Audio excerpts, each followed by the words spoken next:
나의 지성소에 들어가 보좌하며. 옆에 있는 성도들 바라보면서 고백하며 인사합니다. 기도는 기적을 만듭니다. 우리 옆 사람 보면서 기도는 기적을 만듭니다. 할렐루야. 틀림이 없습니다. 우리가 하나님께 나와 말씀을 붙잡고 기도할 때에 축복의 문이 열고요, 살 길이 열리게 될 줄로 믿습니다. 시편 말씀을 우리가 강의하고 나가는데, 오늘 시편 7편 두 번째 시간을 맞이하면서 하나님 우리에게 주시는 영적인 주제는 정직한 자의 형통입니다. 한번 따라해 보세요. 정직한 자의 형통. 정직한 자의 형통. 정직한 자의 형통. 복 중에 최고의 복은 형통의 복이에요.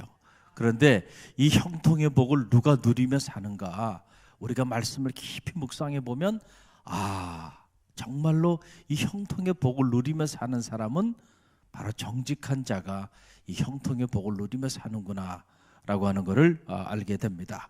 이 시편 7편에서 만나는 하나님, 다윗이 경험했던 하나님, 그 하나님 바로 어떤 하나님이냐면 마음이 정직한 자를 구원하신 하나님. 마음이 어떤 자를요? 정직한 자를 구원하시는 하나님. 우리가 이 시편 7편에서 그 하나님을 만나게 됩니다. 자, 10절 말씀을 보세요. 우리 함께 읽어봅니다. 나의 방패는 마음이 정직한 자를 구원하시는 하나님께 있도다. 나의 방패는 어디에 있다고요? 마음이 정직한 자, 마음이 정직한 자를 구원하시는 하나님께 있도다. 하나님은 어떤 분이시냐? 마음이 정직한 자를 구원하시는 분이시다 라고 하는 것이 오늘 시편 7편이 우리에게 전해주는 메시지이고, 또 다윗이 경험한 하나님이에요. 우리가 신앙생활을 하면서 보면 신앙생활하면서 이런저런 삶의 자리 속에서 하나님을 경험하는 삶을 살잖아요. 여러분이 경험한 하나님이 있으시죠? 그렇잖아요. 자, 다윗이 경험한 하나님은 마음이 정직한 자를 구원하시는 분이시다 라고 하는 사실이에요. 저는 이 대목을 이렇게 묵상하면서 드는 생각이, 다윗이 이런 고백을 했을 때는 정말 다윗에게는 남다른 고백이었을 것이다 라는 생각을 갖게 됩니다. 왜냐하면 여러분, 다윗만큼 거짓된 사람이 어디 있어요? 다윗만큼 정직하지 않은 사람이 또 어디 있냐라고 하는 사실이에요. 사실은 다윗은 누구보다도 거짓된 사람이었어요. 그런데 그렇게 거짓된 삶을 살았던 다윗이 정직한 자의 형통을 고백하고, 하나님은 정직한 자, 마음이 정직한 자를 구원하시는 분이라고 고백을 했다고 하는 것은 놀라운 일이 아닐 수가 없다는 거예요. 여러분 보세요. 다윗이 우리아의 아내 밧세바를 범하죠. 그 타오르는 그 정욕을 제어하지 못하고 그 우리아의 아내 밧세바를 범합니다. 그리고 그 죄를 덮기 위해서 그 자기의 충신이었던 우리아를 전쟁터에, 어려운 전쟁터로 내보내서 죽게 만들어 버립니다. 자, 그리고도 다윗이요, 아무 일이 없었다는 듯이 아무런 양심의 가책을 느끼지 않고, 그리고 한 1년 정도를 그러고 성군 흉내를 내면서 그러고 살았어요, 다윗이. 자, 거짓된 사람이에요? 진실된 사람이에요? 거짓된 사람이죠. 얼마나 파렴치한 사람이에요. 남의 아내를 아무리 임금이라도요, 결혼한 여인은 건드리면 안 되거든요. 임자가 있는 몸이잖아요. 그것도 자기 충신이야. 자기를 위하여 목숨을 내놓고 전쟁터에 나가서 싸우는 그 충신 우리아의 아내요. 그 아내를 범하고 그 죄를 덮기 위해서, 그 허물을 덮기 위해서 그 우리아를, 자기 충신을 전쟁터에 내보내서 죽게 한 거예요. 그 우리아는 가서 좀 쉬라고 그래도요, 다윗을 위하여 잠자리에 들지 아니하고, 그리고 다윗을 위하여 마지막까지 충성을 다했던 사람이 우리아예요. 그런 우리아를 죽게 만든 사람이에요. 진실된 사람이에요? 거짓된 사람이에요? 거짓된 사람이지. 얼마나 파렴치한 사람입니까? 자, 여러분, 그런데 어느 날 하나님이 그런 아무런 양심의 가책도 느끼지 않고 그런 짓을 하고도 그러고 버젓이 성군 행세를 하고 있는 그 다윗을 한 1년여 지켜보다가 도저히 안 되겠다 판단을 하셔서 주의 종 나단 선지자를 보냅니다. 그에게 하나님이 보내셨다. 여호와께서 그에게 나단 선지자를 보내셨다. 성경은 그렇게 기록하고 있어요. 보낸 겁니다. 자, 그래서 나단 선지자가 다윗 왕에게 가서 이야기를 합니다. 한 이야기를 하는 거예요. 한 부자 이야기를 하게 됩니다. 왕이시여, 한 부자가 있는데 이 부자는 소와 양이 너무너무 많이 있습니다. 그런데 어느 날 그 부자에게 손님이 한 사람 찾아왔는데 이 부자가 그 손님을 대접하기 위해서 자기가 가지고 있는, 자기가 소유하고 있는 소와 양 중에 하나를 잡아서 손님을 대접한 게 아니고 한 가난한 사람이 있는데 이 사람은 가족처럼 그렇게 집에서 사랑하며 키우는 암양 새끼 한 마리가 있는데 이 부자가 그 가난한 집에 그 암양 새끼 한 마리를 빼앗아 가지고 자기 손님을 대접했습니다. 그랬더니 이 소리를 듣더니요, 다윗이 화가 나서 성경을 보니까 분노하였다. 그러면서 여호와의 이름으로 맹세해서 반드시 이런 놈은 죽이리라, 이렇게 말을 하는 장면이 이 사무엘하 12장에 보면 나오게 되는데요. 사무엘하 12장 5절에 보면요, 그때 당시에 다윗이 어느 정도로 분노했는지 나와요. 우리 화면에 나오죠. 함께 읽어봅니다. 다윗이 그 사람으로 말미암아 노하여 나단에게 이르되 여호와의 살아계심을 두고 맹세하노니 이 일을 행한 그 사람은 마땅히 죽을 자라 그랬어요. 야, 다윗이 분노했다는 거야. 어떻게 이런 놈이 있을 수가 있는가? 그러면서 여호와의 이름으로 맹세하노니 이런 놈은 반드시 죽을 자라. 여러분, 이 대목을 이렇게 묵상하면서 참 많은 생각을 갖게 돼요. 우리가 흔히들 하는 말이 내로남불이라는 말을 많이 쓰죠. 내로남불. 무슨 얘기인지 아시겠어요? 우리 갈릴리교회 성도님들은 너무 거룩하고 경건해서 그런 말은 잘 모르시는 것 같은데 제가 소개해 드릴게요. 요즘 보면 TV에 정치인들도 이런 말을 참 많이 쓰는 것 같아요. 내로남불. 이 사전에도 없는 말인데 그런 말이 공공연하게 사용되고 있어요. 내가 하면 뭐예요? 로맨스고, 남이 하면 뭐예요? 불륜이라는 거예요. 그러니까 똑같은 짓을 해도요, 내가 하면 뭐야? 그건 로맨스야. 나는 로맨틱한 사람이야. 근데 남이 하면 뭐예요? 참 못된 놈이야. 그거는 스캔들이고, 그거는 아주 불륜이고 못된 짓이야.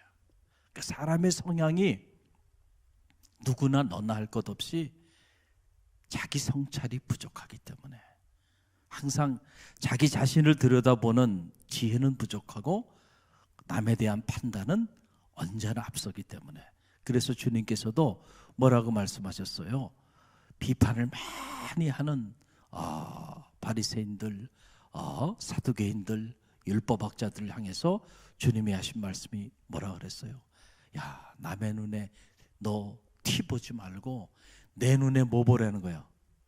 뭐 있어요? 들보. 네 눈에는 내가 보니까 지금 들보가 있어. 들보. 그런데 네 눈에 지금 들보가 있는데 너는 네 눈에 있는 들보는 보지 못하고 남의 눈에 그 티끌 가지고 너 지금 얘기를 하고 있다는 거야. 지금 다윗이 이 짝인 거예요. 다윗이 자기가 한 짓은 까마득하게 잊어버리고, 생각해 보세요. 자기 충신, 암양 새끼 한 마리가 아니잖아요. 그 충신에 사랑하는 여인, 하나밖에 없는 여인, 그 사랑하는 여인을 자기가 그렇게 범해놓고 말이죠. 가난한 집에 암양 새끼 한 마리 그거 빼앗은 부자에 대하여 그렇게 분노하면서 여호와의 이름으로 맹세하면서 이놈은 반드시 죽일 놈이라고 그렇게 말하고 있는 다윗의 모습을 보면서 오늘 우리의 모습을 보는 것 같아요. 여러분은 어떤가요? 우리가 누구나 자기 자신을 들여다보는 지혜가 부족해. 그래서 우리가 신앙생활하면서 성숙한 그리스도인들이 되기 위해서는요, 따라해보세요. 자기 성찰이 있어야 돼. 자기 성찰이. 제가 대학에 있다가 현장에 나와 보니까, 교회 현장에 나와 보고 또 이 교단의 직간접적으로 관계하면서 이렇게 보니까 죄송하지만 이 교회나 또는 이 교단이나 이 영적인 공동체에 가장 부족한 것 중에 하나가 바로 뭐냐면, 의외로 자기 성찰이 없는, 자기 성찰이 부족한 공동체라는 거예요. 의외로 놀라운 일이에요. 여러분, 대학 같은 경우는요, 어떤 프로그램을 진행하고 새로운 어떤 교육 프로그램을 진행하면요, 한 학기 단위로 철저하게 평가합니다. 그리고 그거의 장단점을 보고요, 만약에 이게 문제가 점이 있으면은 그냥 한 학기 단위로 없애버립니다. 대부분 구조조정 다 해버리고요, 혁신에 혁신을 거두면서 그렇게 가도요 살아남기가 쉽지 않은 세상에 지금. 할렐루야. 그런데 보니까 교단도 직감적으로 이렇게 관계하다 보니까 자기 성찰이 없어. 아직도 원로보냐? 변화를 갖고자 하질 않아요. 기도를 많이 해야 되는. 우리 성도들도 마찬가지. 성도들도 여러분 신앙생활을 하고 계신데, 은혜라고 하는 단어는 참 좋은 단어예요. 그러나 그 은혜라고 하는 단어, 그 우산 속에서 여러분들이 여러분 자신에 대하여 자기 성찰이 없이 만약에 지금 다윗처럼 이런 모습으로 살아간다고 한다면 희망이 없다는 사실을 꼭 기억하시길 바랍니다. 그래서 성숙해지지 않는 거예요. 신앙생활을 오래 하면서도 기도도 많이 하고 예배도 많이 드리고 교회에서 직분도 높아졌는데, 그런데 사람은 성숙해지지가 않는 거예요. 왜냐하면 자기 자신을 깊이 있게 들여다보는 자기 성찰이 부족하기 때문에 그렇다는 거예요. 자, 그런 다윗을 향하여 나단 선지자가 소리를 치면서 외칩니다. 왕이시여, 왕이시여. 그 마땅히 죽어야 된 그 사악한 사람이 바로 당신입니다 하면서요, 나단 선지자가 다윗을 향하여 외쳐요. 여러분, 이 사무엘하 12장 7절로 12절 말씀 보면 그 내용이 잘 나와 있는데, 우리가 한번 읽어보면 사무엘하 12장 7절로 12절 말씀, 저와 여러분이 이 말씀, 나단 선지자가 그때 다윗에게 한 얘기입니다. 우리 함께 읽어봅니다. 나단이 다윗에게 이르되 당신이 그 사람이라.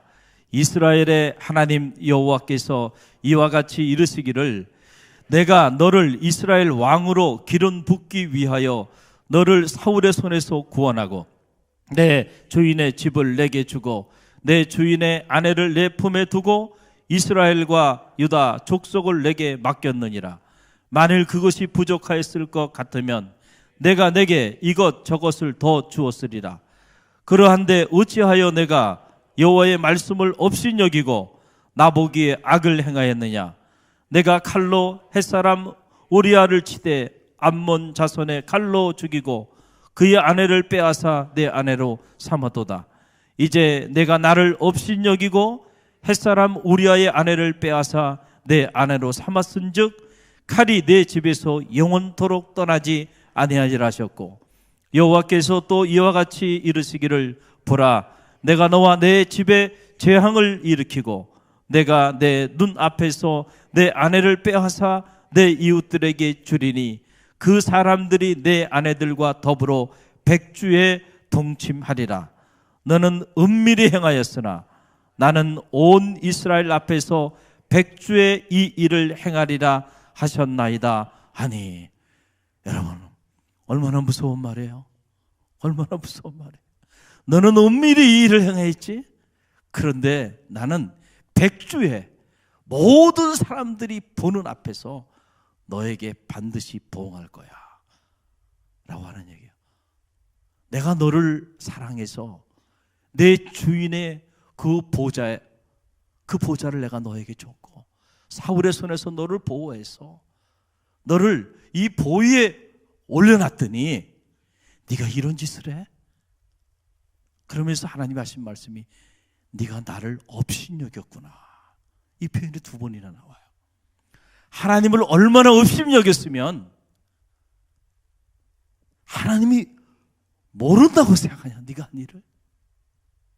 내가 1년을 기다렸어. 네가 어떻게 나오는지. 네가 나를 업신여겨도 이렇게 업신여길 수 있느냐? 지금 하나님 말씀이세요. 나단 선지자 주의 종을 통해서 그 말씀을 대언케 한 거예요. 자, 그랬더니 여러분, 다윗이 이 나단 선지자에게 그 얘기를 딱 듣는 순간 다윗의 반응입니다. 다윗이 어떻게 반응하냐면 내가 여호와께 범죄하였나이다. 꼬꾸러지는 거야. 자, 따라해보세요. 내가 여호와께 범죄하였나이다. 다윗이요, 일국의 왕으로요, 핑계를 댈 수도 있고, 아니면은 부인할 수도 있고, 아니면 그렇게 왕을 모욕하는 그 선지자를 자신이 가지고 있는 권력을 가지고 제거해 버릴 수도 있지 않겠어요? 그런데 단 한마디 핑계를 대지 않았어요. 그러고는 그냥 인정하는 거야. 내가 여호와께 범죄하였나이다. 그러군요. 다윗이 그냥 꼬꾸라지면서 무릎을 꿇는 거예요. 여러분, 저는 이 시편 7편을 통해서 배우는 영적인 진리는 이거라고 생각해요. 우리가 흔히 말하는 정직이라는 것과 이 성서가 말하는 정직은 다른 거예요. 성서가 말하는 정직이 바로 뭐냐면 이것이 정직입니다. 할렐루야. 이 말은 무슨 말이냐면 다윗이 본래 흠이 없는, 깨끗한, 거짓이 없는 그런 정직한 사람이라는 그런 얘기가 아니에요. 우리 중에 누구도 그런 사람은 없어요. 우리는 다 흠이 많고, 우리는 다 거짓되고, 그리고 죄와 허물로 오염되어 있는 사람들이에요. 그러면 정직한 자의 형통을 말할 때 그럼 우리하고는 거리가 먼 거잖아요. 성서가 말하는 정직은 그런 게 아니고요. 우리는 거짓되고 파렴치하고 죄와 허물이 많은 사람들인데, 그 사실을 우리가 감추고 덮고 숨기고 사는 것이 아니고 하나님 앞에서 그 사실을 다윗처럼 인정하는 것, 그것이 바로 뭐냐면 정직이에요. 할렐루야. 그런 정직한 자는 살 길이 열린다는 거예요.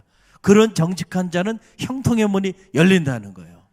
그러니까 여기서 말하는 정직은 무음한 정직, 흠이 없는 정직, 이런 걸 말하는 게 아니에요.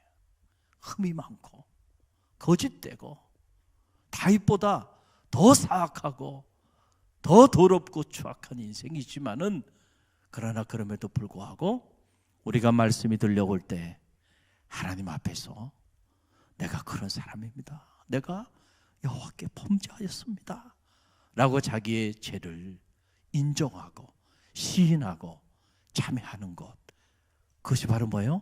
그게 정직이 되니까요. 할렐루야. 여러분, 이 사실을 잘 기억하시기를 바랍니다. 다윗이 핑계 한마디 대지 않고 나단 선지자의 이 이야기를 듣고 꼬꾸라치며 자기의 죄를 인정하였을 때 살 길이 열리는 거예요. 그래서 이 사무엘하 이 12장 13절 그 이하에 보게 되면 여호와께서 당신의 죄를 사하셨나이다. 나단 선지자가요, 여호와께서 당신의 죄를 사하였나이다 하면서 그의 죄를 용서하여 주는 대목이 나와요. 할렐루야. 우리의 죄가 주홍같이 붉을지라도 양털처럼 희게 된다 그래. 진홍같이 붉을지라도 주홍같이 붉을지라도 눈과 같이 희게 되고, 진홍같이 붉을지라도 양털처럼 희게 될 것이다.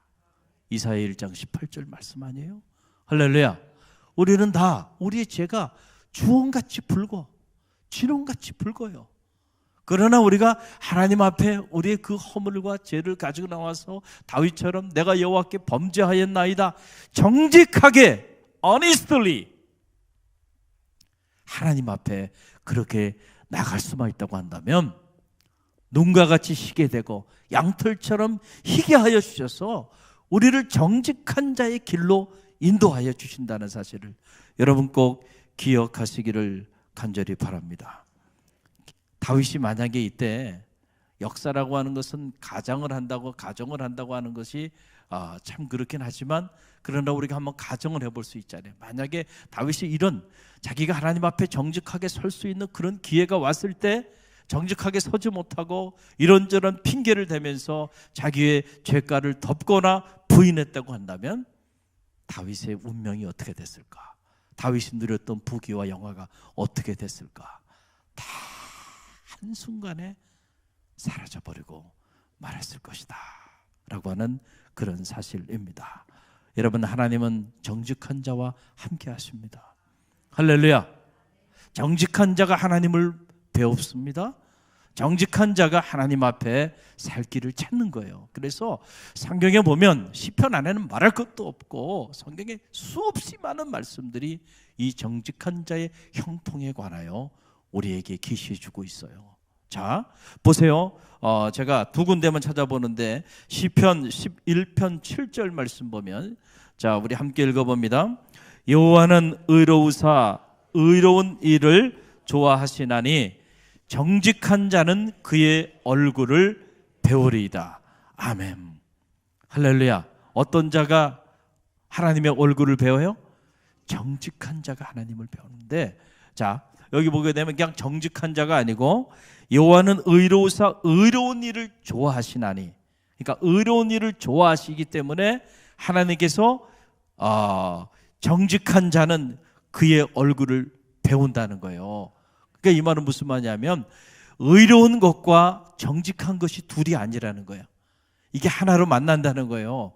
여기에 놀라운 영적인 비밀이 담겨 있어요. 하나님은 의로우시죠? 자, 그러면 의로운 자를 하나님께서 만나주신다고 이렇게 말해야 되는데, 하나님은 의로우시고 의를 좋아하시기 때문에 정직한 자가 하나님을 배울 거다, 이렇게 말을 하는 거예요.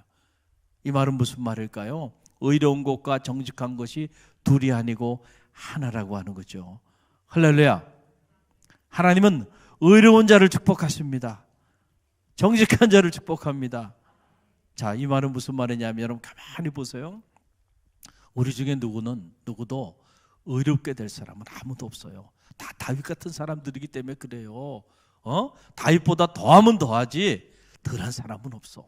다 그렇게 허물이 많은 사람인데, 그런데 우리가 그 허물을 십자가 앞에 내어놓고 정직하게 고백하며 참여할 때 우리의 그 모든 더럽고 추악한 것들을 사하여 주셔서 우리로 하여금 의인이다 칭하여 주셔서 의인의 반열에 서게 해 주신다는 거예요.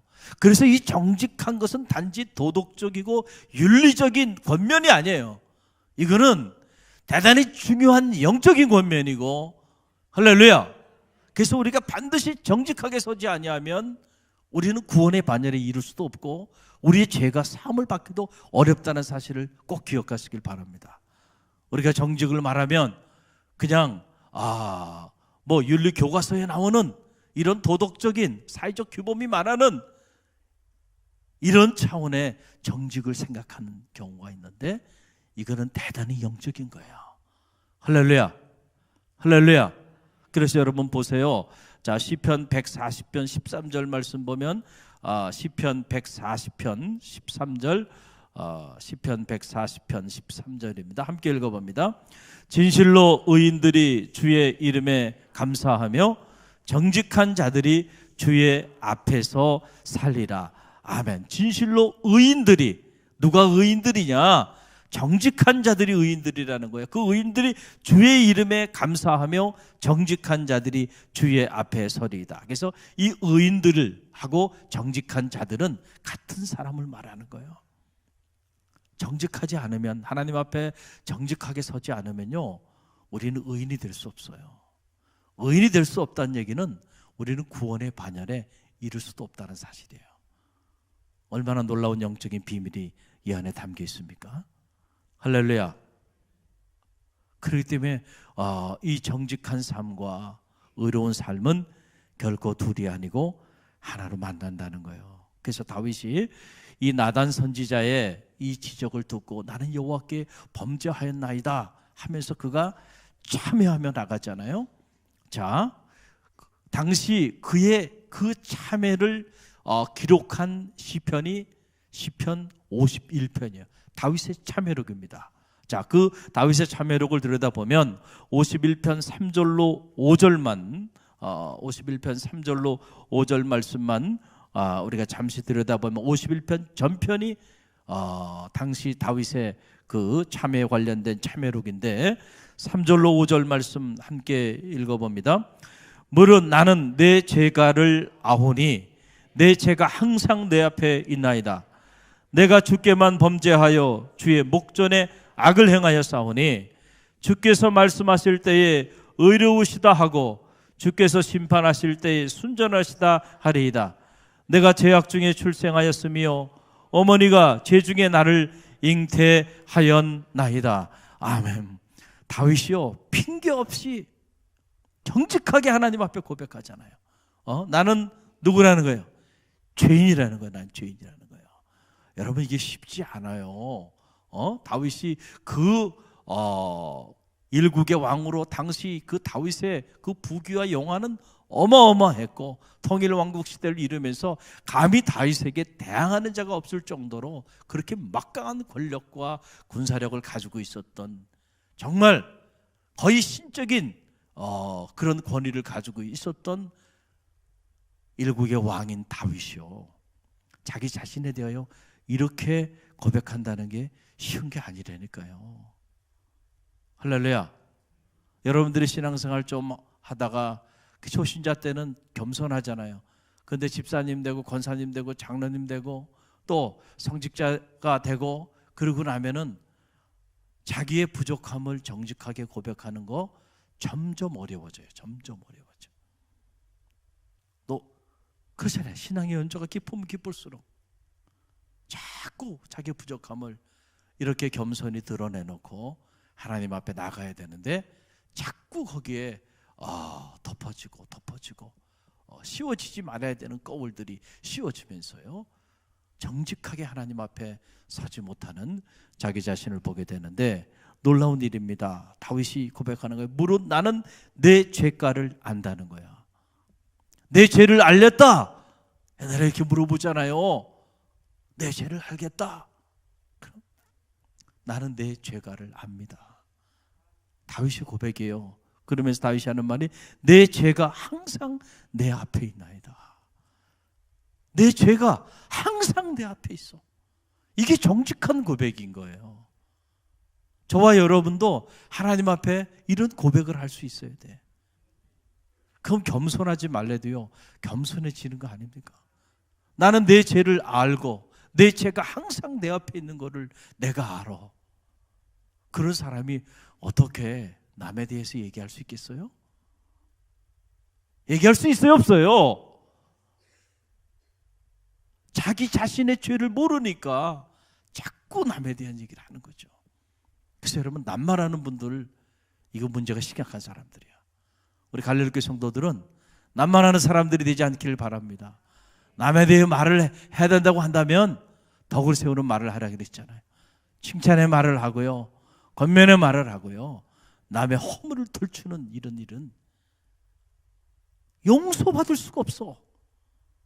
왜냐하면 그런 사람 하나님 앞에 정직하게 서 있는 사람이 아니기 때문에 그렇다는 거예요. 지금 다윗이 이렇게 고백하고 나가는 거예요. 내가 주께만 범죄하여 주의 목전에 악을 행하였사오니 내가 죄악 중에서 출생하였으며 어머니가 죄 중에서 나를 잉태하였. 나는 태어날 때부터 죄인이었다는 거예요. 자기의 의로움을 요만큼도 드러내지 않고요. 자기의 부족함, 그냥 부족한 게 아니고 나는 죄인이라는 거예요. 항상 죄가 내 앞에 있었다는 거예요. 여러분, 이게 정직이라니까요. 할렐루야. 하나님 앞에 자기의 이 부족함을 이렇게 자면 이게 정직이에요. 여러분, 왜 외식하는 자들, 주님께서 왜 외식하는 자들을 무섭게 정죄했나요? 이 서기관들, 바리새인들, 그 사람들의 문제가 뭔가요? 그들은 자기의 죄와 허물에 대하여 하나님 앞에 정직하게 서지 않은 거예요. 그게 그들의 죄예요. 그래서 주님께서 얼마나 무섭게 비판했나요? 마태복음 23장 27절 말씀 보면 우리 함께 읽어봅니다. 마태복음 23장 27절. 화 있을진저 외식하는 서기관들과 바리새인들이요, 회칠할 무덤 같으니 겉으로는 아름답게 보이나 그 안에는 죽은 사람의 뼈와 모든 더러운 것이 가득하도다. 서기관과 바리새인들, 겉으로 보기에는 아름다워 보여, 겉으로는 경건해 보여, 겉으로는 거룩해 보여. 그런데 그 속에 들어가 보니까 말이죠, 그 속에는 그냥 살이 썩고 뼈가 썩어 들어가는 것 같은 그런 더럽고 추악한 것들이 그 안에 가득하다는. 정직한 사람들이에요, 정직하지 않은 사람들이에요? 하나님 앞에 정직하게 서지 않은 거야. 그래서 그 죄가, 그 허물이 의롭게 사함을 받지 못한 거예요. 할렐루야. 바리새인이나 서기관이나 다윗이나 저나 여러분이나 다 허물이 많은 사람들이. 그러나 그것을 우리가 하나님 앞에 드러내놓고 참여할 때 하나님이 그러한 더럽고 추악한 허물을 사하여 주시는 거잖아요. 할렐루야. 근데 이 바리새인과 서기관들의 문제는 뭐냐면 그걸 하지 않은 거예요. 그리고 덮어놓고 겉으로 의롭다 스스로 계속 자기 자신을 하나님 앞에 정직하게 나가지 않고, 그리고는 가리우다. 그래서 주님께서요, 이렇게 무서울 정도로 이 회칠할 무덤 같으니 차라리 태어나지 않았으면 좋겠다, 이런 무서운 저주를 그들 향하여 퍼붓는 거예요. 저는 말하기엔 여러분 모두가 하나님 앞에, 우리가 중고등학교 시절에 배웠던 단어 중에 하나가 신독이라는 말이 있어요. 신독, 윤리 시간에 배운 단어예요. 저는 그 단어가 참 제 가슴에 이렇게 오랜 동안 머물러 있어 아직까지도 기억하고. 신독, 이게 뭐냐, 혼자 있을 때도 뭐 하자는 거예요? 신실하라는 거야. 혼자 있을 때도. 그 사람들이 있을 때는 신실한 것 같은데 자기 혼자 있을 때는 엉망으로 살아. 사람들 앞에서는 이런 모습을 보이는데 뒤에서는 다른 말을 해. 두 마음을 품었어. 겉은 이런데 그 속마음, 하나님은 우리의 마음과 양심을 감찰하신다 그랬죠. 할렐루야. 그런데 그 마음과 양심에 들어가 보니까 너무너무 오염이 돼 있고 너무너무 더러워요. 이게 서기관과 바리새인들, 이 회칠할 무덤, 태어나지 않았으면 좋았을 뻔한 이런 저주받은 인생으로 전락해버릴 수가 있다는 거예요.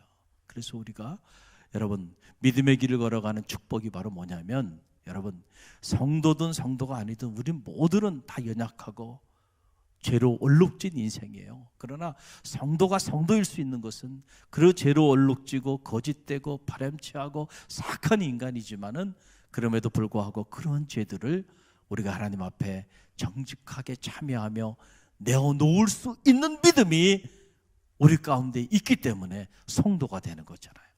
할렐루야. 그래서 하나님께서 우리를 사여주는 거죠. 여러분의 의로움이 믿지 않는 사람보다 더 뛰어나서 아니에요.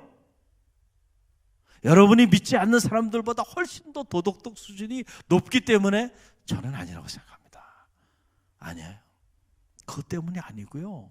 여러분이 적어도 믿지 않는 사람들과 차이가 있다고 한다면 그 주님에 대한 믿음, 주님의 십자가의 보혈의 능력에 대한 그 믿음으로 인해서 여러분들도 그 이상 더럽고 추악하지만은 그러나 그것을 주님께 가지고 나와 다윗처럼 정직하게 내가 죄인입니다. 내 죄가 항상 내 앞에 있습니다. 내가 여호와께 범죄하였나이다 하면서 하나님 앞에 자기 허물을 내어놓을 수 있는 그 믿음이 여러분 가운데 있기 때문에 성도가 되는 거예요. 할렐루야. 여러분 이 사실을 꼭 기억하시길 바랍니다. 지혜자는 말합니다. 악한 자는 반드시 망하고 그리고 정직한 자는 반드시 흥한다는 거예요. 그래서 의로운 자와 정직한 자가 이렇게 같은 맥락에서 선포되고 있고, 또 보면 반대 맥락으로 악한 자와 정직한 자를 비교합니다. 여러분 이게 뭘까요? 자, 악한 자와 정직한 자, 정직한 자의 반대가 악한 자가 된다는, 하나님 앞에 정직하게 서지 않으면 우리는 다 악한 자가 된다는 얘기잖아요. 할렐루야. 그래서 여러분 보세요. 잠언 14장 11절 말씀 보면 함께 읽어봅니다. 잠언 14장 11절 말씀 함께 읽습니다. 악한 자의 집은 망하겠고 정직한 자의 장막은 흥하리라. 자, 이게 이제 대조적으로 표현하는 건데, 악한 자의 집은 망하겠지만 정직한 자의 집은 흥하리라. 그럼 무엇이 악일까? 그것은 바로 뭐냐면 하나님 앞에 자기 허물과 자기 죄를 정직하게 다윗처럼 고백하지 않는 것이 악한 거라는 거니까. 그러니까 우리가 하나님 앞에 정직하게 서지 않는 것이 악한 거예요. 그렇기 때문에 이 정직이라는 것은 선택사항이 아니야. 반드시 우리가 정직하게 살아야 되는 거예요. 여러분들이 신앙생활하면서 이 비밀을 모르면 신앙생활은 오래 했지만 그러나 정직한 자의 형통을 누리지 못하고 살아갈 수도 있는 거예요. 왜 그럴까? 왜 하나님은 나를 축복하지 아니하시고 왜 하나님은 나에게 형통의 복의 복을 더하여 주지 아니할까? 말씀의 근거에 보면 내가 하나님 앞에 정직하게 서지 않기 때문이 아닌가를 생각해 볼 지혜가 있기를 간절히 바랍니다. 우리가 시편을 묵상하면서 깨닫게 되는 놀라운 영적인 진리입니다. 그래서 우리가 신앙생활하면서 많은 기도 제목을 가지고 내가 믿음 생활하면서 나 나름대로 어떤 목표를 가지고 살아가는데, 그 목표의 가장 중심에 하나님, 내가 평생 하나님 앞에서만큼은 정직하게 살고 싶습니다. 이 마음의 소원이 여러분의 소원이 되시길 바랍니다. 할렐루야. 신에게 솔직히, 라빈슨 감독은 신에게 솔직히, honest to God, 하나님 앞에 우리가 정직하게 서는 일, 이게 얼마나 중요한 일인가라고 하는 그런 사실이에요. 그래서 다윗이 하나님은 마음이 정직한 자의 방패가 되어 주신다라고 하는 이 고백은 다윗이 그런 자신의 삶의 경험을 통해서 나오는 거예요. 자기가 이렇게 하나님께서 자기의 방패가 되어 주신 것은 자기가 그렇게 허물이 많고 거짓되고 퍼냄치한 삶을 살았지만, 그러나 그때마다 하나님 앞에 정직하게 자기의 허물과 죄를 참회하며 나갔기 때문에 하나님이 사울처럼 나를 내치지 아니하고 사울처럼 촛대를 옮기지 아니하시고 나의 방패가 되어주셨다라고 하는 그런 얘기예요. 다윗이 자기가 본질적으로 정직한 사람이라는 그런 자랑을 하고 있는 게 지금 아니라는 사실을 꼭 기억하시기를 바랍니다. 그러면서 다윗이 하는 말이 그거예요. 만약에 하나님 앞에 정직하게 서지 아니하게 된다고 한다면 하나님이 그런 사람들을 향해서는 칼을 가신다는 거예요. 칼을 가신다. 이야, 이 표현이 무서워요. 여러분 그 내용이 오늘 시편 7편 12절에 나오는 거예요. 7편 12절 말씀. 자, 우리 저와 여러분이 함께 읽어봅니다. 사람이 회개하지 아니하면 그가 그의 칼을 가시며 그의 활을 이미 당기어 예비하셨도다. 자, 사람이 회개하지 아니하면, 그래서 회개라는 단어가 나오는 거예요. 정직이라는 말, 하나님은 마음이 정직한 자의 구원이 되신다라는 이 정직에 관한 말을 하고, 그 반대로 나오는 말이 뭐냐면 사람이 회개하지 아니하면, 그러니까 회개하는 그 삶이 곧 뭐라는 거예요? 정직하게 사는 거야. 할렐루야. 이제 이 정직의 비밀을 아셨죠? 할렐루야. 우리가 하나님 앞에 정직하게 서지 않으면 하나님은 그런 사람들 향해서는 칼을 가신다. 칼을 가신다. 얼마나 무서운 얘기예요. 그러나 정직한 자에게는 방패가 되어주시고 구원이 되어주신다는 거예요. 오늘 우리가 사순절을 보내고 있습니다. 우리의 이 죄와 허물을 사하여 주시기 위해서 주님께서 오셨고 친히 십자가에 달리셔서 물과 피를 다 흘리셨어요. 그러나 모든 사람이 그 보혈의 피로 구원을 받은 건 아닙니다. 우리의 죄와 허물을 정직하게 주님의 십자가의 보혈의 피 앞에 내어놓는 사람은 살 길이 열리는 거고요. 아직도 정직하게 서지 않은 사람들은 주님이 십자가 달리시고 물과 피를 흘리시고 그 보혈의 능력을 우리에게 나타내 보였음에도 불구하고 아직도 그 은혜와 능력을 체험하지 못하고 살아가는 거예요. 사랑하는 성도 여러분, 오늘 이 밤에 여러분이 잘 나오셨어요. 할렐루야. 저는 말하기는 이 밤에 우리의 죄와 허물을 사람 앞에가 아니고요, 하나님 앞에 정직하게 고백하는 밤이 되시기를 간절히 바랍니다. 그래서 다윗과 함께 하신 하나님, 여러분과도 함께 하시기를 간절히 바랍니다. 우리는 정직한 자의 형통을 믿습니다. 하나님은 정직한 자와 함께 하시고 정직한 자가 하나님 앞에 서게 된다고 말씀하여 주셨는데, 오늘 우리가 그런 정직한 자로 이 밤에 하나님 앞에 서는 축복이 있기를 주님의 이름으로 간절히 축원드립니다.